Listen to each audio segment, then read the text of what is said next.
Welcome to the dashboard area on your blog.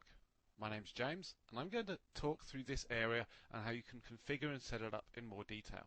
Now, the dashboard is a really powerful area that you can use to get an overview of what's happening on your blog, to quickly post your blog, and also to read interesting news and information and review drafts and so on. First up, let's have a look at the default components. So up here we've got our right now elements. Now, at a glance, you can see that we've got one post, one page, two categories. Now let's say we wanted to edit them. Well, it's very simple. We just click on that number, and I've opened it in a separate tab there. You see we're able to go and edit our pages. Exactly the same is true with categories. We can change these different categories, edit them as much as we wish, and the same goes for comments.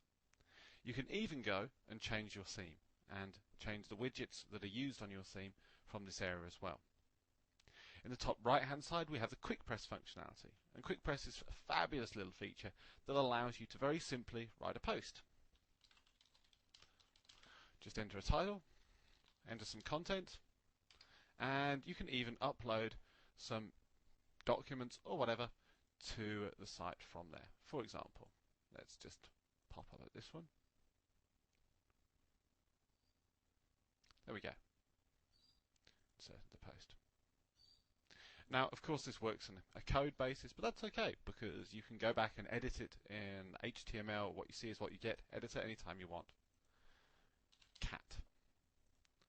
And publish without even leaving this page.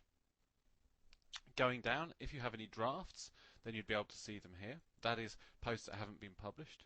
If you had any comments, you'd be able to see them here.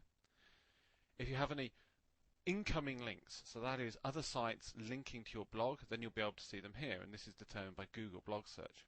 And finally, as you can see, we've got some WordPress information and news down here.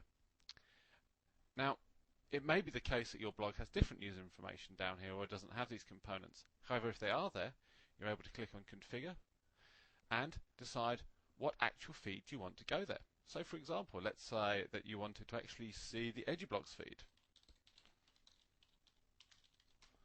Just change that to there. It's EduBlogs. Click Submit. And as a result, you can now see latest news coming from that site. And there's no reason that you can't use this to subscribe to headlines from a local news site or some other blogs that you might be interested in.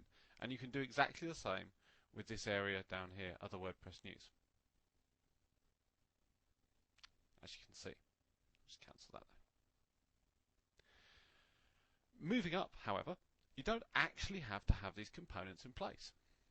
If you click on Screen Options, you're presented with the opportunity to simply remove them. So say, for example, you just want to make this totally functional and you don't want any news and information. Just click there, and as you can see, they've gone. No longer. Now let's say, for example, that you didn't actually want to see incoming links either. Untick that. No more incoming links. We'll send that back up.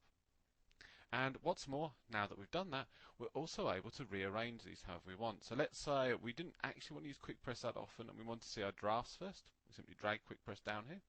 Oops, a daisy. Or should I say we drag recent drafts over there. There we go. That's how it works. And there we go.